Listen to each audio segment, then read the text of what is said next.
Today is day 339 of the October 7th war. Breaking news just coming in right now is that 13 Palestinians have illegally crossed without permits into Israel and have been apprehended by Israeli police on Highway number 6. This is breaking news, and so I don't have any further details. Let's continue from here, just to let you know that that is happening right now. Begs the question, why are Palestinians trying to enter illegally into the state of Israel? Families in Israel's north are again running to shelters. Sirens rang out this morning. When sirens sound in the north, it usually means one thing. The Hezbollah terror army is attacking from Lebanon. An explosive drone slammed into a residential building in the city of Nahariya. It happened the night before, too. People in Israel's north were awakened at 2 a.m. and 5 a.m. as Hezbollah fired dozens of rockets at their homes. This is the new normal for 11 months now. Since Hezbollah joined the war against Israel on October 8th, Iran's terror army in Lebanon has launched nearly 8,000 rockets, missiles, and suicide drones at people in Israel. 60,000 people have been forced to flee their homes. Hezbollah has explicitly said it is trying to murder innocent civilians in Israel. And Hezbollah has succeeded in murdering innocent civilians in Israel, like the 12 Arabic-speaking Druze children Hezbollah hit with a rocket as they were playing soccer in the town of Majd al-Shams in July. There is now discussion of some kind of diplomatic deal to end Hezbollah's attacks. At the same time, Israel's military says that it is ready to take on Hezbollah within minutes of getting the order. Hezbollah and the Iranian regime that supports it must end their war against Israel. If not, Israel will do what it must to restore security to Israel's north and bring back the people of Israel to their homes. Why are we not seeing people demonstrate around the world? We are learning more about the horrific conditions that Israeli hostages are enduring in Hamas's terror dungeons in Gaza. Israeli media reported that the 6 Israeli hostages that Hamas executed were held in a tunnel that was barely wide enough for 2 people. It was too low for them to stand upright. It was difficult to breathe. The tunnel had no air vents, no toilets, and no showers. The hostages had very little food. One of the hostages, Edin Yerushalmi, weighed just 36 kilograms, that's 80 pounds, when she was executed by Hamas. Hamas keeps the hostages that remain alive in unbearable conditions. We need massive pressure on Hamas right now, and massive pressure on Hamas's backers, Qatar, Turkey, and Iran, right now, before it's too late. We Israelis are doing everything we can to bring them home now. We need the rest of the world to demand, let them go now. Finally, a few words on the humanitarian situation in Gaza. Here are some stats from the IDF from yesterday. 208 trucks carrying humanitarian goods entered Gaza from Israel. 33 trucks entered through the Erez crossing into northern Gaza, and 175 trucks entered through the Kerem Shalom crossing into southern Gaza. Out of the 175 trucks that entered Gaza through Kerem Shalom, only 132 trucks were collected on the Gazan side of the border. 114 trucks were collected by the private sector, and only 18 trucks were collected by the United Nations. That's right, 43 trucks were not collected. Where is the United Nations? Why isn't it doing its job? Israel is blamed for shortages, but it is the UN just leaving truckloads of aid on the border. 5 tankers of fuel and 6 tankers of cooking gas for essential infrastructure were transferred in. Yesterday was the 4th and last day of the 2nd stage of the preemptive polio vaccination campaign. 440,451 children were vaccinated. I remind you, Hamas continues to attack Israelis. It continues to hold hostages, and it threatens to execute more hostages and carry out more October 7th massacres. Israel will do everything possible to destroy Hamas and ensure the safe return of the hostages, while also doing everything possible to avoid a humanitarian catastrophe in Gaza. Now let's take some questions from our audience watching live on social media. It's a question from Instagram about what is the situation in the West Bank, and more specifically, what can you tell us about the recent Israeli military operations in Jenin? Who is Israel fighting there? So that's a good question, because as I've been seeing around social media, people are saying, well, what is Israel doing right now in the West Bank? You're supposedly fighting Hamas, and Hamas is only in Gaza. Well, let's begin by saying that Hamas is not only in Gaza. Hamas is in the West Bank, Judea, and Samaria as well. But along with Hamas, there are other terrorist organizations, Islamic Jihad organizations, and they are planning to attack, and they are attacking, and they are executing suicide attacks, and as we've seen in Tel Aviv, and they are killing Israelis in the West Bank, and Israel is preemptively going in and trying to stop this. They are fighting militants, terrorist militants.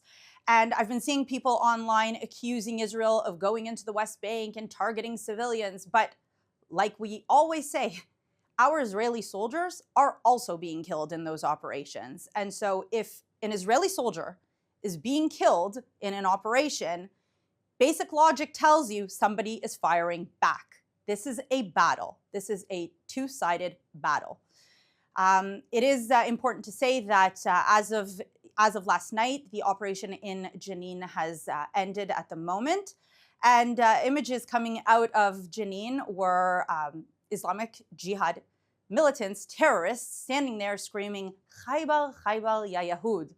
And for those who don't understand what that phrase means, it's a reference to a Jewish town that Muhammad killed all the Jews. This is back in the sixth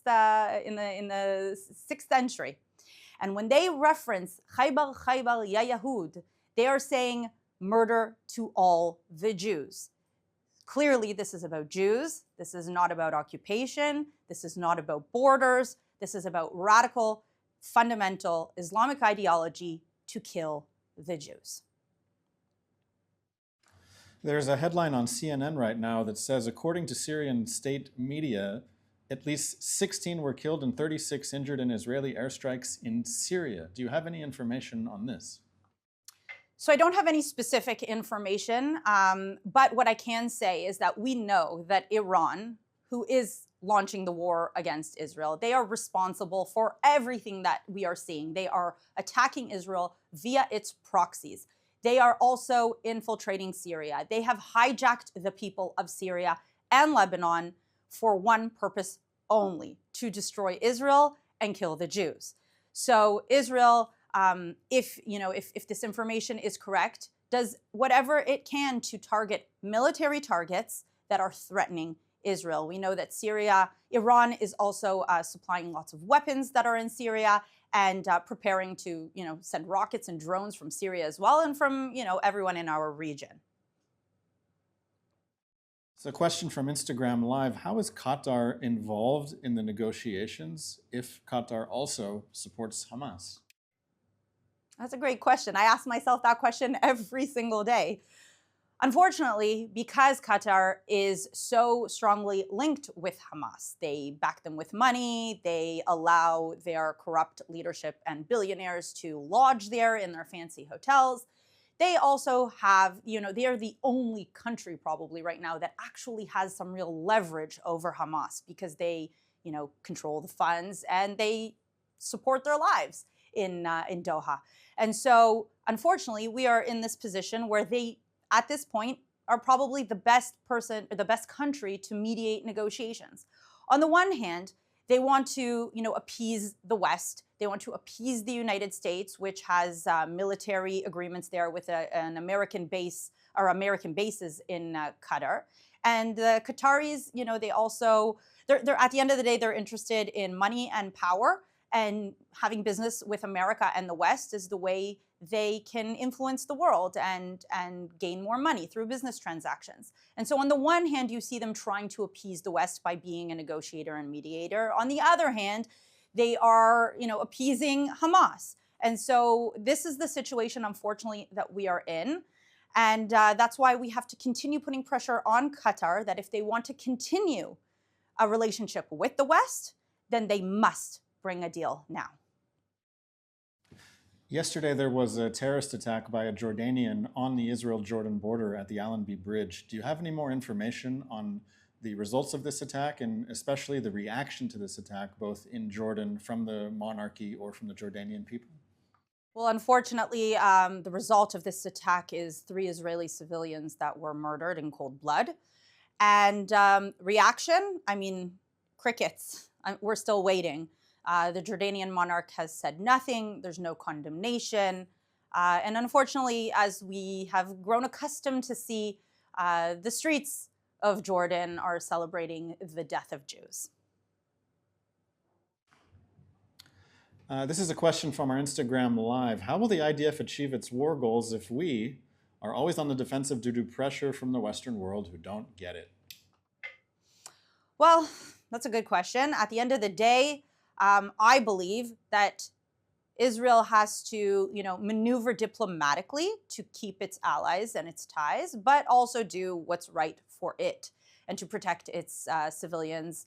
And I think the Israeli government and the Israeli people understand that we have no other choice but to win.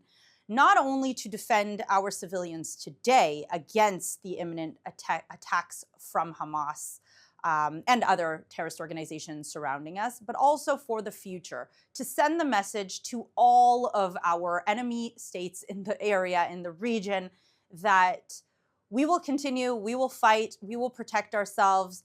You won't win. Israel is not going anywhere. We must show strength to win and to deter anyone trying to wipe us off the map.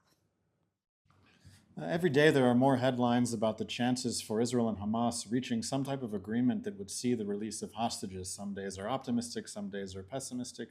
How do you assess what's going on, and what are the obstacles to the hostages coming home? Well, it's very difficult to assess, especially, when we're getting our information from media and none of us are sitting at the negotiation table. What is very clear is that it is Hamas that time and time again rejects a deal. It has never agreed to a deal, ever. I think it's important that people understand that. Israel has fine-tuned and has made concessions, and it is always Hamas that does not approve or accept a deal.